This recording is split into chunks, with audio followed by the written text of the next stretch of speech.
Oke, baik. Selamat pagi, selamat siang, selamat sore, selamat malam Bapak dan Ibu semua. Izinkan kami dari kelompok POA 4 mata kuliah Production and Operation Analysis akan menjelaskan final project kami. Kelompok kami terdiri dari 5 orang anggota. Yang pertama yaitu Hari Febrianto, Andika Khalid Pramesti, Mikel, Dava Saiful Haq, dan Vicky Rahmadianti. Rumusan masalah ada 7. Yang pertama yaitu bagaimana memahami dan menerapkan konsep forecasting untuk prediksi permintaan penjualan secara akurat. Yang kedua yaitu bagaimana strategi perencanaan agregat dapat diterapkan untuk menyeimbangkan kapasitas produksi dengan permintaan dalam jangka menengah. Yang ketiga yaitu bagaimana cara melakukan analisis proses assembly dan menentukan jadwal produksi menggunakan master production scheduling. Yang keempat yaitu bagaimana material MRP dapat memastikan kesediaan material yang diperlukan tepat waktu. Yang kelima yaitu bagaimana menentukan kuantitas pesanan yang optimal dalam sistem MRP dengan metode lot sizing. Yang keenam yaitu bagaimana memastikan pengendalian persediaan yang efisien dengan permintaan yang diketahui menggunakan model EOQ dan Kanban. Yang ketujuh atau yang terakhir yaitu bagaimana menyusun jalan operasi untuk memaksimalkan efisiensi sumber daya produksi. Tujuan ada 7 juga, yaitu yang pertama memahami konsep forecasting dan menerapkannya untuk prediksi permintaan penjualan secara akurat. Yang kedua yaitu menjelaskan prinsip rencana agregat dan jenis strategi yang dapat diterapkan dalam produksi. Yang ketiga yaitu melakukan analisis assembly proses dan menentukan jadwal produksi dengan MPS. Yang keempat yaitu mengaplikasikan MRP dalam perencanaan kebutuhan material produksi. Yang kelima yaitu menghitung kuantitas pesan optimal dengan berbagai metode lot sizing untuk meminimalkan biaya. Yang keenam, mengelola persediaan secara efektif dengan menerapkan metode EOQ dan sistem Kanban. Yang ketujuh yaitu menyusun jadwal operasi yang optimal untuk maksimalkan efisiensi penggunaan tenaga kerja dan mesin. Untuk selanjutnya dilanjutkan oleh Mas Gali. Baik, terima kasih atas waktunya. Next. Forecasting. Definisinya sendiri, forecasting merupakan proses prediksi permintaan produk di mana di masa depan berdasarkan data histori dan tren pasar. Metode peramalannya sendiri dalam metode forecasting ada beberapa. Yang pertama ada simple moving average, yang kedua ada double moving average, yang ketiga ada weighted moving average, yang keempat ada single exponential smoothing, dan yang terakhir ada double exponential smoothing. Next. Yang kedua, ada aggregate planning. Aggregate planning merupakan penentuan jumlah dan waktu produksi dalam jangka menengah, biasanya untuk jangka 3 sampai dengan 18 bulan. Strateginya sendiri ada beberapa. Yang pertama ada chase strategi, yang kedua ada level strategi, dan yang ketiga ada hybrid strategi. Next. Selanjutnya ada BOM atau Bill of Material. Bill of Material sendiri merupakan daftar lengkap semua komponen, subkomponen, bahan baku, dan rakitan untuk memproduksi suatu produk akhir atau barang. Fungsinya ada beberapa. Yang pertama untuk menjamin ketersediaan bahan. Yang kedua untuk mengoptimalkan efisiensi produksi. Next.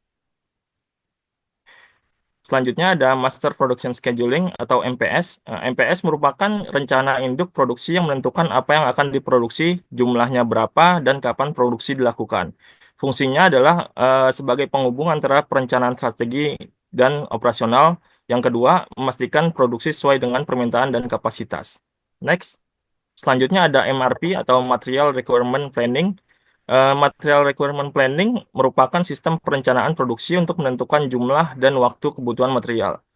Komponen yang ada di MRP sendiri ada beberapa. Yang pertama ada data dari MPS, yang kedua ada BOM atau Bill of Material, yang ketiga ada catatan persediaan. Next. Selanjutnya ada lot sizing.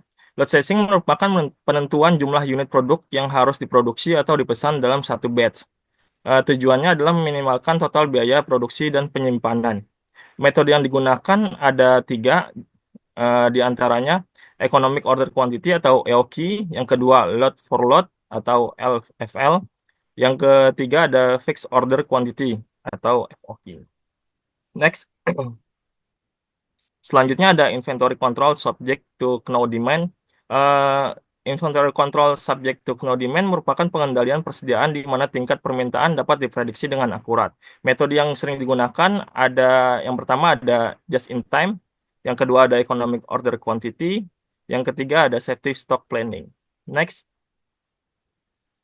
Yang terakhir ada production scheduling. Production scheduling merupakan pengendalian persediaan di mana tingkat permintaan dapat diprediksi dengan akurat.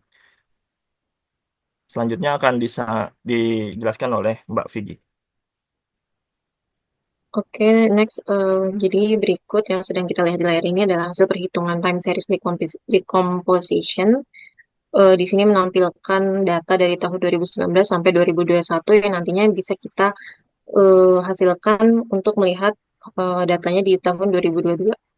Oke, next. Ini masih data dari hasil perhitungan metode moving average. Jadi di sini kita pakai datanya periode, masing-masing tahun itu periodenya dari 1 sampai 12, terus dia ada data-datanya itu terdiri dari total, forecast, error, MSE, ABS, sampai dengan TS. Di sini nanti perhitungannya lebih jelasnya akan ada di laporan yang sudah kita submit. Oke, next.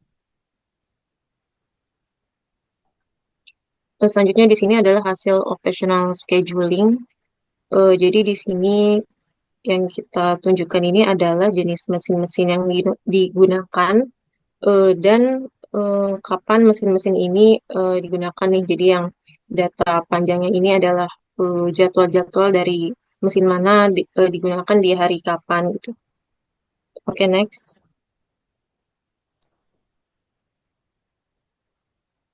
Oke, selanjutnya akan dilanjutkan oleh rekan kami, Michael, silahkan. Baik, dari kesimpulan dari laporan yang telah kita lakukan, kita menggunakan 4 metode peramalan yaitu time series decomposition, moving average, Holtz, dan Winter. Berdasarkan hasil perhitungan dengan 3 metrik kesalahan, MAPE, MAD, dan MSE. Metode TSD terbukti paling akurat karena memiliki nilai MAPE dan MAD yang paling kecil dibandingkan metode lain. Saran yang dapat dilakukan untuk perusahaan ini adalah perusahaan disarankan mengadopsi metode yang paling efektif seperti time series decomposition untuk meningkatkan akurasi peramalan permintaan. Terus penggunaan teknologi seperti master production schedule dan material requirement planning dapat membantu perencanaan yang lebih terstruktur serta pengelolaan persediaan yang lebih baik sehingga risiko kekurangan atau kelebihan stok dapat diminimalkan. Dengan menerapkan operating schedule, perusahaan dapat lebih responsif terhadap fluktuasi permintaan dan mempertimbangkan penambahan shift kerja atau optimisasi proses produksi yang ada.